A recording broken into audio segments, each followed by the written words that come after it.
ఓం సమర్థ సద్గురు శ్రీ సాయినాథాయ నమ. శ్రీరామకృష్ణ కథామృతం 2వ భాగం. సప్తమ పరిచ్ఛేదం. భక్తులతో భజనానందం. సమాధి స్థితి.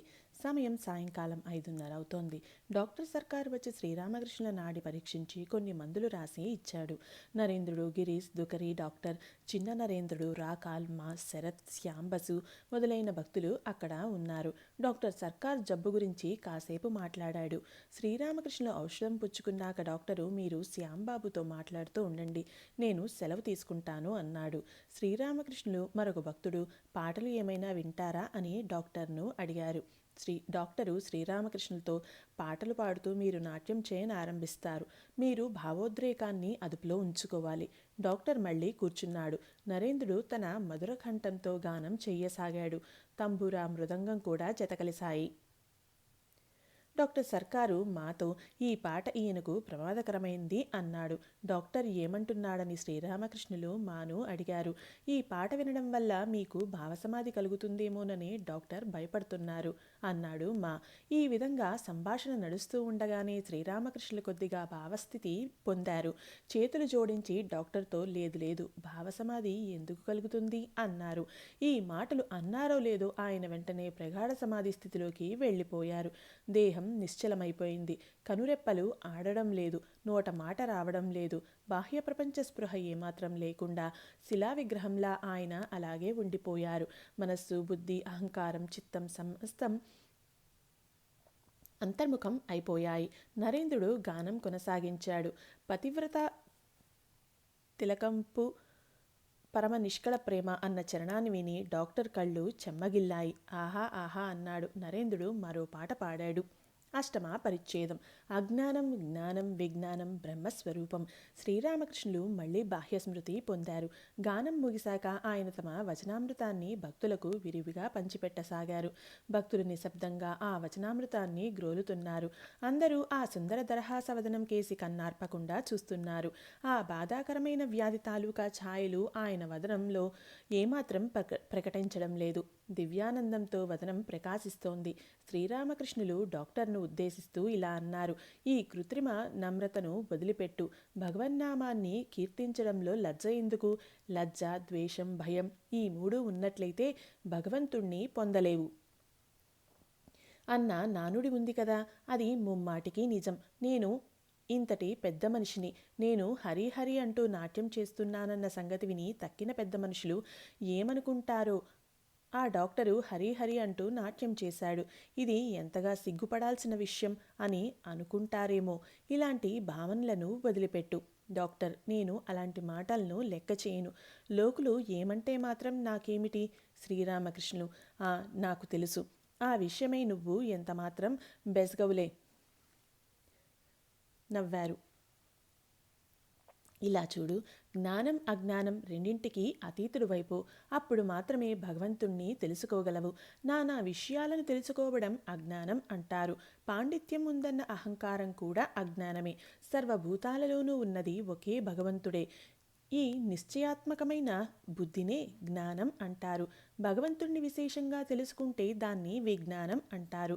కాలికి ముళ్ళు గుచ్చుకుంటే దాన్ని లాగివేయడానికి మరొక ముళ్ళు అవసరమవుతుంది. అజ్ఞానమనే ముళ్ళును తొలగించడానికి ముందుగా జ్ఞానమనే ముళ్ళును తీసుకురావాల్సి ఉంటుంది. అటు పిమ్మట జ్ఞానాజ్ఞానాలు రెండింటినీ పారవేయాలి. భగవంతుడు జ్ఞానాజ్ఞానాలను రెండింటికి అతీతుడు. లక్ష్మణుడు రాముడితో ఇలా అన్నాడు. రామ, ఇది ఎంత ఆశ్చర్యకరం! వశిష్ఠ మహర్షి ఇంతటి మహాజ్ఞాని అయి ఉండి కూడా పుత్రశోకంతో అలా దీనంగా విలపిస్తున్నాడే. అప్పుడు రాముడు లక్ష్మణుడికి ఇలా విశదపరిచాడు. తమ్ముడు, జ్ఞానం ఉన్న వ్యక్తికి అజ్ఞానం కూడా ఉంటుంది. ఏకత్వం అన్న జ్ఞానం ఉన్నవాడికి అనేకం గురించిన జ్ఞానం కూడా ఉంటుంది. వెలుగు గురించిన ఎరుక ఉన్నవాడికి చీకటి గురించిన ఎరుక కూడా ఉంటుంది. బ్రహ్మం జ్ఞానాజ్ఞానాలకు అతీతమైనది. పాపపుణ్యాలు, ధర్మాధర్మాలు, శుచి అశుచులకు అతీతం అయినది. ఇలా పలికి శ్రీరామకృష్ణులు రాంప్రసాద్ పాట ఒకదానిని గానం చేశారు. బ్రహ్మస్వరూపం అవాంగ్మానస గోచరం, పార్వతీదేవి, హిమవంతుడు, శ్యాంబసు. 2 మూళ్లను పారేశాక ఏం మిగులుతుంది? రెండు ముళ్లను పారేశాక ఏం మిగులుతుంది? శ్రీరామకృష్ణులు: నిత్యశుద్ధ బోధ రూపం. దాన్ని నీకు నేను ఎలా వివరించగలను?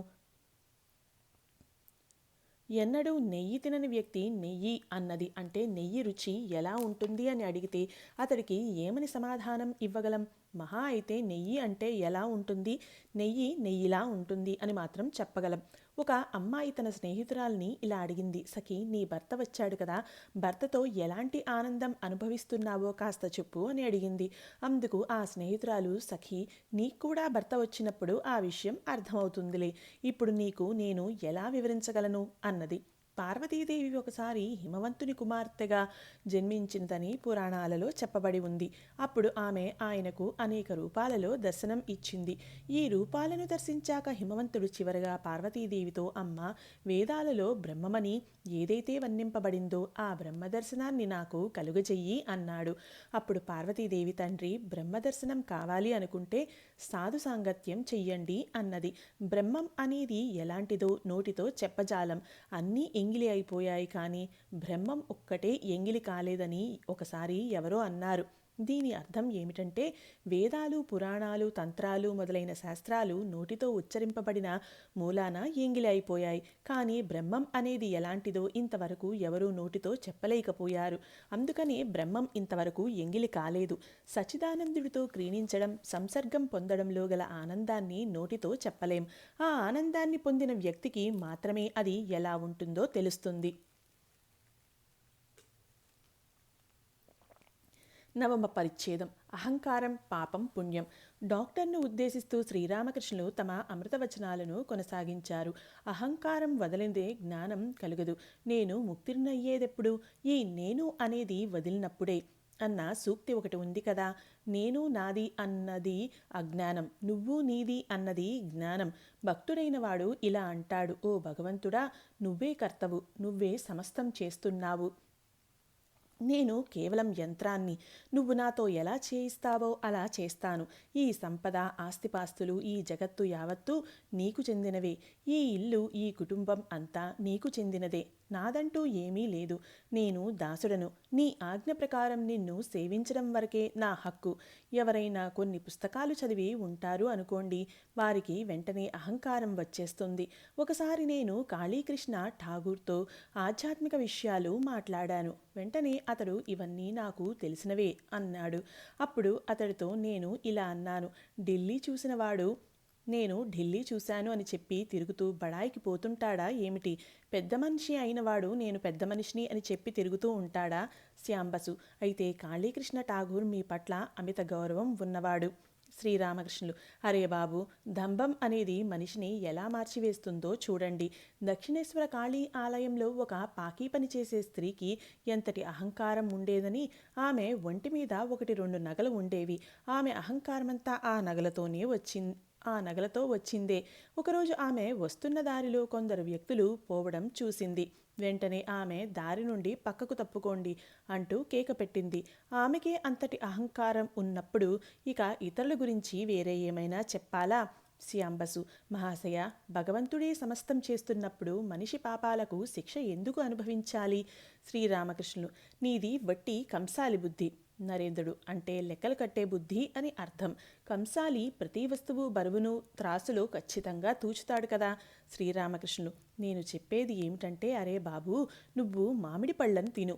మామిడి తోటలో ఎన్ని వందల చెట్లు ఉన్నాయో, ఎన్ని వేల కొమ్మలు ఉన్నాయి, ఎన్ని కోట్ల ఆకులు ఉన్నాయి, ఇలాంటి లెక్కలతో నీకు ప్రయోజనం ఏమిటి? నువ్వు మామిడి పళ్లను తినడానికి వచ్చావు. ఆ పళ్లను తిని సంతుష్టుడవు అవ్వు. శ్యాంబసుతో: ఈ సంసారంలో భగవంతుడి కోసం సాధనలు చేసే నిమిత్తం నీకు ఈ మానవ జన్మ లభించింది. భగవంతుడి పాదపద్మాలపై భక్తి అనేది ఎలా కలుగుతుందో ఆ విషయమై ప్రయత్నించు. తక్కిన నిరర్ధక విషయాలతో నీకు ఏమిటి పని? ఫిలాసఫీ, తత్వశాస్త్రం చర్చించడం ద్వారా నీకు ఒరిగేదేమిటి? ఇలా చూడు, అరముంత కళ్ళుతోనే నువ్వు మత్తిల్లుతున్నప్పుడు కళ్ళు దుకాణంలో ఎన్ని ముంతకల్లులు నిల్వ ఉంది అన్న లెక్కలతో నీకు ప్రయోజనం ఏమిటి? డాక్టర్: భగవంతుడి పానశాలలోని మద్యం కొలవ సఖ్యం కాదు, అది అపరిమితం. శ్రీరామకృష్ణులు శ్యాంబసుతో, భగవంతుడికి ముక్తియార్ నామా ఇవ్వవచ్చు కదా, నీ భారమంతా ఆయన మీదనే వెయ్యి. ఎవరైనా సజ్జనుడికి నీ బాధ్యతను అప్పగిస్తే ఆయన నిన్ను మోసం చేయడు కదా, పాపానికి శిక్ష వెయ్యాలా వద్దా అన్న సంగతి భగవంతుడికే తెలుసు. డాక్టర్, భగవంతుడి మనస్సులో ఏముందో ఆయనకే తెలుసు. లెక్కలు కట్టడం ద్వారా మనిషి దాన్ని తెలుసుకోలేడు. ఆయన ఈ లెక్కలన్నింటికీ అతీతుడు. శ్రీరామకృష్ణులు శ్యాంబసుతో, మీ కలకత్తా వాసులు ఎప్పుడు చూసినా ఇలాగే మాట్లాడుతూ ఉంటారు. భగవంతుడికి పక్షపాత బుద్ధి ఉంది అని అంటూ ఉంటారు. ఎందుకంటే ఆయన ఒక వ్యక్తిని సుఖాలలోనూ మరో వ్యక్తిని దుఃఖాలలోనూ ఉంచాడు అన్నదే వారి వాదన. ఈ ధూర్తులు తమలో ఏమైతే ఉందో భగవంతుడిలో కూడా దాన్నే చూస్తారు. హేం దక్షిణేశ్వరానికి వచ్చేవాడు. నన్ను కలిసినప్పుడల్లా ఇలా అనేవాడు, ఏమండి పూజారి గారు, ప్రపంచంలో కావలసింది ఒకే ఒక వస్తువు, అది కీర్తి ప్రతిష్టలు. ఏమంటారు? భగవత్ సాక్షాత్కారమే మానవ జీవిత లక్ష్యమని చెప్పేవాళ్ళు బహు అరుదు కదా.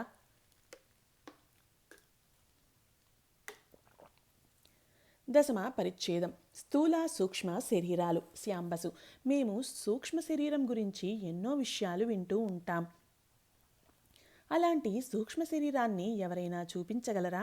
మనిషి మరణించిన తర్వాత సూక్ష్మ శరీరం స్థూల శరీరాన్ని వదిలి వెళ్ళిపోతుందన్న విషయాన్ని ఎవరైనా చూపించగలరా? శ్రీరామకృష్ణులు, యథార్థమైన భక్తులకు ఈ విషయాలన్నీ నీకు చూపించాల్సిన అగత్యం లేదు.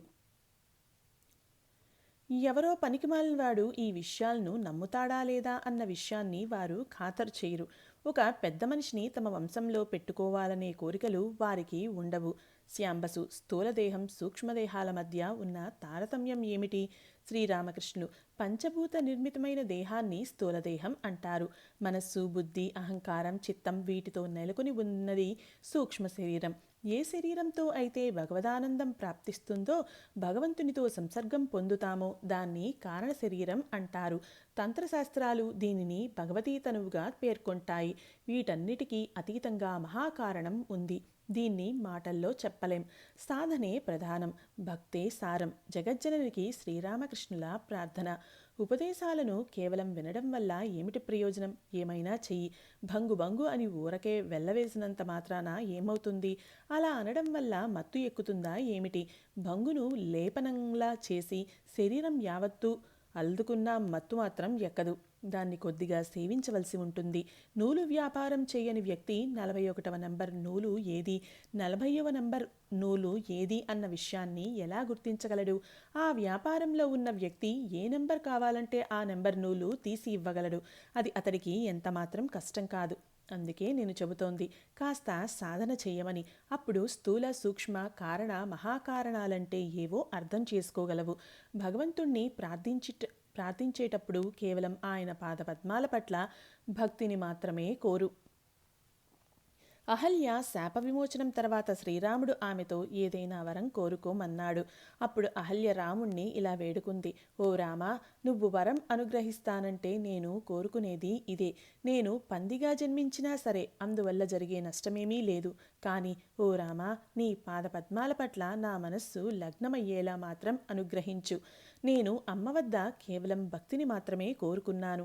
అమ్మ పాదాల వద్ద పుష్పాంజలి సమర్పించి చేతులు జోడించి ఇలా వేడుకున్నాను, అమ్మ, ఇదిగో నీ జ్ఞానం, ఇదిగో నీ అజ్ఞానం, నాకు శుద్ధ భక్తిని ప్రసాదించు.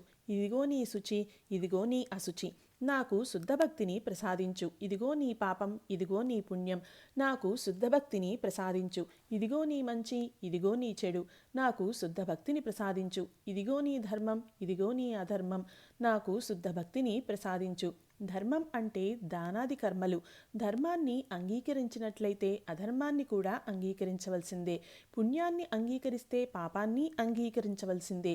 జ్ఞానాన్ని అంగీకరిస్తే అజ్ఞానాన్ని అంగీకరించవలసిందే. శుచిని అంగీకరిస్తే అశుచిని అంగీకరించాలి. వెలుగు గురించిన ఎరుక ఉన్నవాడికి చీకటి గురించిన ఎరుక కూడా ఉంటుంది. ఏకత్వం గురించిన బోధ ఉన్నవాడికి అనేకం గురించిన బోధ కూడా ఉంటుంది. మంచి అంటే ఏమిటో తెలిసిన వాడికి చెడు అంటే ఏమిటో కూడా తెలిసే ఉంటుంది. ఎవరైనా వ్యక్తి పంది మాంసాన్ని భుజించినప్పటికీ భగవంతుడి పాదపద్మాలపై భక్తిని కలిగినట్లయితే అతడు ధన్యుడు.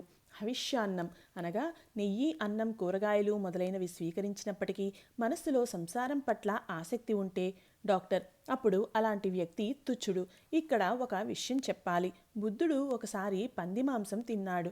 దాని కారణంగా ఆయనకు ఉదరశూల జనించింది.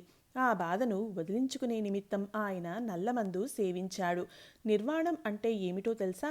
నల్లమందు మత్తుతో ఆయన తెలివి లేకుండా ఉండేవాడు. బాహ్య స్పృహ ఉండేది కాదు. దానినే వాళ్ళు నిర్వాణం అనేవారు. బుద్ధ భగవానుడి నిర్వాణం గురించి డాక్టర్ చేసిన వ్యాఖ్యానం విని అందరూ నవ్వారు. పిదప సంభాషణ కొనసాగింది. ఏకాదశ పరిచ్ఛేదం. సంసార ధర్మం నిష్కామ బుద్ధి. శ్రీరామకృష్ణులు శ్యాంబసుతో సంసార ధర్మాన్ని నిర్వర్తించడంలో తప్పులేదు, కానీ భగవంతుడి పాదపద్మాలపై మనస్సు నిలిపి నిష్కామ బుద్ధితో నీ బాధ్యతలను నిర్వర్తించు. ఒక పలానా వ్యక్తికి వీపు మీద రాచపుండు లేచింది అనుకో, అప్పుడు అందరితోనూ మామూలుగానే మాట్లాడుతూ ఉంటాడు. బహుశా తన దైనందిన కర్తవ్యాలు నిర్వర్తిస్తూ ఉంటాడు. అతని మనస్సు మాత్రం ఆ పుండు మీదనే ఉంటుంది. అదేవిధంగా సంసారంలో కర్తవ్య నిర్వహణ చేస్తున్నప్పటికీ మనస్సు మాత్రం భగవంతుని వైపే మరలి ఉండాలి. నీతిబాహ్యురాలైన స్త్రీల సంసారంలో జీవించు. ఆమె ఇంటి పనులన్నింటినీ చేస్తూనే ఉంటుంది, కానీ ఆమె మనస్సు మాత్రం తన ప్రియుడిపైనే నిలిచి ఉంటుంది. డాక్టర్తో అర్థమైందా? డాక్టర్: నాకు అలాంటి భావం ఎప్పుడూ రాలేదు. మరి అలాంటప్పుడు ఎలా అర్థం చేసుకోగలను? శ్యాంబసు: కొద్దిగా అర్థం చేసుకుని ఉంటారు. ఏమంటారు? అందరూ నవ్వారు. శ్రీరామకృష్ణులు నవ్వుతూ, పైగా అతడు ఆ వ్యాపారంలో చాలా రోజులుగా ఉన్నాడాయే. ఏమంటావ్? అందరూ నవ్వారు. శ్యాంబసు: మహాశయ, థియోసఫీ గురించి మీ అభిప్రాయం ఏమిటి? శ్రీరామకృష్ణులు: స్థూలంగా విషయం ఏమిటంటే, శిష్యులను తయారు చేసుకుంటూ తిరిగేవాళ్లు అధమశ్రేణికి చెందినవారు. అదేవిధంగా సిద్ధులు అనే నానా రకాల శక్తులను ఆశించేవాళ్లు కూడా అధమశ్రేణికి చెందినవారే. గంగానది మీద నడుచుకుంటూ వెళ్లడం, ఎక్కడో విదేశాలలో ఉన్న వ్యక్తి ఏం మాట్లాడుతున్నాడో చెప్పడం, ఇలాంటి శక్తులు, ఇలాంటి వారికి భగవంతుడి పట్ల శుద్ధభక్తి కలగడం ఎంతో కష్టం. శ్యాంబసు: కానీ థియోసఫిస్టులు అంటే దివ్య జ్ఞాన సమాజం వారు హైందవ ధర్మాన్ని పునరుద్ధరించడానికి ప్రయత్నిస్తున్నారు. శ్రీరామకృష్ణులు: నాకు వారి గురించి ఎక్కువగా తెలియదు. శ్యాంబసు: మరణించిన తర్వాత జీవాత్మ ఎక్కడకు వెళ్తుంది? చంద్రలోకానికా లేక నక్షత్రలోకానికా? థియోసఫీ ద్వారా ఇలాంటి విషయాలన్నింటినీ తెలుసుకోవచ్చు. శ్రీరామకృష్ణులు: అలా ఉంటే ఉండవచ్చుగాక, కానీ నా భావం ఏమిటో తెలుసా? ఇవాళ తిథి ఏమిటి అని ఒకసారి హనుమంతుణ్ణి ఎవరో అడిగారు. అందుకు హనుమంతుడు, నాకు తిథివార నక్షత్రాల్లాంటివి ఏవీ బొత్తిగా తెలియదు. నేను కేవలం రామచింతన మాత్రం చేస్తాను అని జవాబిచ్చాడు. నా వైఖరి కూడా అదే. శ్యాంబసు: థియోసఫిస్టులు మహాత్ములు ఉన్నారని విశ్వసిస్తారు. మీరు కూడా దాన్ని నమ్ముతారా? శ్రీరామకృష్ణులు: నువ్వు నా మాటలను నమ్ముతానంటే నీ ప్రశ్నకు నేను అవుననే సమాధానం ఇస్తాను. కానీ ప్రస్తుతానికి ఈ విషయాలన్నింటినీ అలా ఉండనివ్వు. నాకు కాస్త నయమయ్యాక నువ్వు మళ్ళీ రా. నీకు నా పట్ల విశ్వాసం కనుక ఉన్నట్లయితే నీకు శాంతి లభించే మార్గం ఏమిటో తెలుస్తుంది. నువ్వు చూస్తూనే ఉన్నావు కదా, నేను ధనం, వస్త్రాలు ఏవీ స్వీకరించను. ఇక్కడ ఎలాంటి కానుకలు చెల్లించవలసిన పని లేదు. కాబట్టే ఇంతమంది జనం ఇక్కడకు వస్తారు. అందరూ నవ్వారు. డాక్టర్తో, నీకు ఇలా చెబుతున్నానని మరోలా భావించవద్దు. కానీ నువ్వు ధనం, పేరు, ప్రతిష్టలు, లెక్చర్లు ఇవ్వడం మొదలైన వాటినన్నింటినీ కావలసినంతగా అనుభవించావు. ప్రస్తుతం కొన్ని రోజుల పాటు మనస్సును భగవంతునిపై లగ్నం చేయి. ఇక్కడకు ఎప్పుడప్పుడు వస్తూ ఉండు. ఆధ్యాత్మిక ప్రసంగాలు వినడం వల్ల ఉద్దీపన కలుగుతుంది. కాసేపటి తర్వాత డాక్టర్ బయలుదేరడానికి లేచి నిలబడ్డాడు. ఇంతలో గిరీష్ ఘోష్ గదిలోకి వచ్చి శ్రీరామకృష్ణులకు ప్రణామం చేశాడు. గిరీష్ను చూసి డాక్టర్ సంబరపడిపోతూ మళ్ళీ కూర్చున్నాడు. డాక్టర్ గిరీష్ను చూపుతూ, నేను ఇక్కడ కూర్చున్నంతసేపు ఇతడు రానే రాడు. నేను బయలుదేరడానికి లేవగానే వచ్చి కూర్చుంటాడు. గిరీష్, డాక్టర్ సర్కార్లు ఇద్దరు డాక్టర్ స్థాపించిన విజ్ఞాన సంస్థ గురించి మాట్లాడుకోసాగారు. శ్రీరామకృష్ణులు: ఒకరోజు నువ్వు నన్ను అక్కడకు తీసుకువెళ్ళవు? డాక్టర్: మీరు అక్కడకు వచ్చారంటే భగవంతుడి అద్భుత కార్యాలను చూసి స్పృహ కోల్పోతారు. శ్రీరామకృష్ణులు: నిజంగానా? ద్వాదశ పరిచ్ఛేదం. డాక్టర్ సర్కార్తో గిరీష్, నరేంద్రుల సంభాషణ. డాక్టర్ గిరీష్తో: మీరు ఏమైనా చెయ్యండి, కానీ ఈయన్ను భగవంతుడిగా మాత్రం ఆరాధించకండి. ఇంత మంచి వ్యక్తికి తల తిరిగేలా మీరు ఎందుకు చేస్తారు? గిరీష్, నన్నేం చేయమంటారండి మహాశయ? ఎవరైతే నన్ను ఈ సంసార సాగరం నుండి తరింపచేశారో, అంతకంటే ముఖ్యంగా నా సంశయాలన్నింటినీ పారద్రోలారో ఆయన్ను ఏమని భావించమంటారు? ఆయన మలాన్ని కూడా అశుద్ధంగా భావించజాలను. డాక్టర్, మలం విషయంలో నాకు కూడా ఎలాంటి ఏవగింపు లేదు. ఒకసారి ఒక దుకాణదారుడి అబ్బాయిని చికిత్స నిమిత్తం నా ఆసుపత్రికి తీసుకువచ్చారు. అతడు అక్కడే మల విసర్జన చేశాడు. అందరూ రుమాళ్లతో ముక్కులు మూసుకున్నారు. నేను ఆ అబ్బాయి పక్కనే అరగంట సేపు కూర్చున్నాను. కానీ ముక్కు మాత్రం మూసుకోలేదు. పాకీవాడు తొట్టెలో మలాన్ని ఎత్తుకుని పోయేటప్పుడు నేను ముక్కు మూసుకోలేదు. పాకీవాడికి నాకు తారతమ్యం లేదు కదా. మరి అలాంటప్పుడు అతన్ని చిన్నచూపు చూడడం ఎందుకు? నేను శ్రీరామకృష్ణుల పాదధూళిని కళ్లకు అద్దుకోలేనా ఏమిటి? ఇదిగో చూడండి. డాక్టరు శ్రీరామకృష్ణుల పాదధూళిని స్వీకరించాడు. గిరీష్, ఈ శుభముహూర్తాన దేవతలు కూడా హర్షధ్వానాలు చేస్తున్నారు. డాక్టర్, ఒక మనిషి పాదధూళిని స్వీకరించడంలో అద్భుతం ఏముంది? ఇదిగో చూడండి, నేను అందరి పాదధూళిని స్వీకరించగలను. డాక్టరు అందరి కాళ్లకు మొక్కసాగాడు. నరేంద్రుడు డాక్టర్తో, ఈయన్ను మేము భగవంతుడిలా భావిస్తాము. అది ఎలాంటిదో తెలుసా? శాఖ సృష్టి, జంతు సృష్టి నడుమ ఒకచోట ఇది మొక్క లేక జంతువా అని నిర్ధారించడం కష్టమైపోతుంది. అదేవిధంగా మానవలోకానికి దేవలోకానికి నడుమ ఒక స్థితిలో ఒక వ్యక్తి మానవుడా లేక దేవుడా అని నిర్ధారించడం ఎంతో కష్టం. డాక్టర్, అదే తమ్ముడు, దేవుడి విషయం ఇలాంటి ఉపమానాలు చెల్లవు. నరేంద్రుడు, ఈయన దేవుడు అని నేను చెప్పడం లేదు, కానీ దేవుడు లాంటి మనిషి అని చెబుతున్నాను. డాక్టర్, ఎవరెవరి భావాలను వారి మనస్సులోనే అణిచివేసుకోవాలి. వాటిని బయటకు ప్రదర్శించడం మంచిది కాదు. నా భావాలను అర్థం చేసుకునేవారు ఎవరూ లేరు. నా అప్రమత్తులు కూడా నన్ను దయాదాక్షిణ్యం లేనివాడుగా భావిస్తారు. అంతెందుకు, కొన్ని రోజులు గడిచాక మీరు కూడా నన్ను అపార్థం చేసుకుని చెప్పుదెబ్బలతో బయటకు తరిమేస్తారో ఏమో. శ్రీరామకృష్ణులు, అదేమిటి అలా మాట్లాడతావు? వీరందరూ నిన్ను ఎంతగా ప్రేమిస్తారని, నువ్వు వస్తావని వీరందరూ నీ కోసం ఎదురుతెన్నులు చూస్తూ ఉంటారు. గిరీష్, ఇక్కడ ఉన్న వారికందరికీ మీ మీద ఎంతో గౌరవం. డాక్టర్, నా భార్య కుమారుడు కూడా నన్ను కఠోర హృదయుడిగానే తలుస్తారు. ఎందుకంటే నేను నా భావాలను ఎన్నడూ వెల్లడించను కదా. గిరీష్, అయ్యా, మరి అలాంటప్పుడు మీరు కనీసం మీ స్నేహితుల మీద దయతల్చి అయినా సరే మీ హృదయ కపటాలను తెరవండి. డాక్టర్, ఏమని చెప్పమంటావు? మీకంటే ఎక్కువగా నాకు భావావేశం కలుగుతుంది.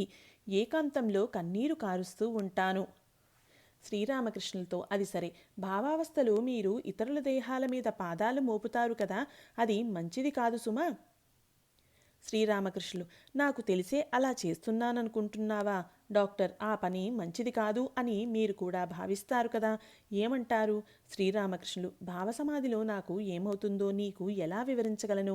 ఆ స్థితి నుండి కిందికి దిగివచ్చిన తర్వాత ఈ రోగం బహుశా ఆ స్థితుల కారణంగానే వచ్చిందేమోనని నాకు కొన్ని సమయాల్లో అనిపిస్తుంది. భగవద్భావంలో నాకు ఉన్మాదం కలుగుతోంది. దైవోన్మాదంతో అలా అయిపోతుంది. అందుకు నేనేం చేయను? డాక్టర్, సమాధి స్థితిలో ఇతరులపై పాదాలు మోపడం మంచిది కాదని ఈయన ఒప్పుకుంటున్నారు. తాను చేసిన పని అపచారమని తెలుసుకుని విచారం వ్యక్తపరుస్తున్నారు. శ్రీరామకృష్ణులు నరేంద్రుడితో, నువ్వు తెలివైన వాడివి కదా, నువ్వు మాట్లాడవు ఎందుకని? విషయాన్నంతా డాక్టర్కు విశదపరచు. గిరీష్ డాక్టర్తో, మహాశయ, మీరు తప్పుగా అర్థం చేసుకున్నారు. సమాధి స్థితిలో భక్తులు దేహాలను తాకినందుకు కాదు ఈయన విచారం వ్యక్తపరుస్తుంది. ఈయన దేహం పరిశుద్ధమైనది. భక్తుల మేలు కోరే ఈయన వారిని అలా స్పృశిస్తారు. ఈ విధంగా వారిని స్పృశించి వారి పాపాలు గ్రహించినందునే ఈ వ్యాధి సంక్రమించిందేమోనని ఈయన కొన్ని సమయాల్లో అనుకుంటారు. మీ సంగతే తీసుకోండి. మీకు కడుపు నొప్పి వచ్చినప్పుడు రాత్రిళ్ళు నిద్రపోకుండా చదువుతున్నప్పుడు అందుకు మీరు విచారించలేదా? అందుకని రాత్రిళ్ళు మేలుకొని చదవడం కాని పని అవుతుందా? జబ్బు చేసిందని ఈయన కూడా కాస్త విచారించి ఉంటారు, అంతే. కానీ భక్తుల యోగక్షేమాలకై వారిని స్పృశించడం అపచారమని ఈయన తలచడం లేదు సుమా. ఈ మాటలు విని డాక్టర్ సర్కార్ చకితుడై, నీ వద్ద నేను ఓడిపోయాను, నీ పాదధూళి స్వీకరిస్తాను అంటూ గిరీష్ కాళ్లకు నమస్కరించాడు. పిదప నరేంద్రుడితో ఎవరైనా ఏమైనా చెప్పనివ్వు, గిరీష్ తెలివితేటలను మాత్రం ఒప్పుకోవలసిందే అన్నాడు. నరేంద్రుడు డాక్టర్తో, మీరు ఆ విషయాన్ని మరో దృక్కోణం నుండి ఆలోచించండి. విజ్ఞాన శాస్త్ర పరిశోధనలకై మీరు ఆరోగ్యం కూడా లెక్క చేయకుండా జీవితాన్ని ధారపోస్తారు కదా. కానీ భగవంతుడికి సంబంధించిన జ్ఞానం అనేది సర్వోత్కృష్ట జ్ఞానం. మరి అలాంటప్పుడు ఆ జ్ఞానం సముపార్జించే నిమిత్తం ఆరోగ్యాన్ని లక్ష్య పెట్టకపోవడం అసహజం కాదు కదా. డాక్టర్, యేసుక్రీస్తు, చైతన్యుడు, బుద్ధుడు, మహమ్మద్ మొదలైన మతాచార్యులందరూ చివరికి అహంకారపూరితులు అయ్యారు. వారందరూ నేను చెప్పిందే వేదం అన్నారు. ఇది ఎంత శోచనీయం. గిరీష్ డాక్టర్తో, అయ్యా, మీరు మళ్ళీ అదే తప్పు చేస్తున్నారు. మీరు వారిని అహంకారపూరితులని అంటున్నారు. వారిలో మీరు ఈ దోషాన్ని ఎంచారు. ఈ కారణం చేత మిమ్మల్ని కూడా అహంకారపూరితులుగా జమకట్టవచ్చు. డాక్టర్ సర్కారు ఏమీ బదులివ్వలేదు. నరేంద్రుడు డాక్టర్తో, మేము ఈయన్ను భగవంతుడిగానే ఆరాధిస్తున్నామని చెప్పుకోవాలి. వీరి మాటలన్నీ వింటూ శ్రీరామకృష్ణులు పసిబాలుడిలా ఆనందంగా నవ్వుతూ ఉన్నారు. ఇది 47వ అధ్యాయం సంపూర్ణం. ఓం సమర్థ సద్గురు శ్రీ సాయినాథాయ నమః.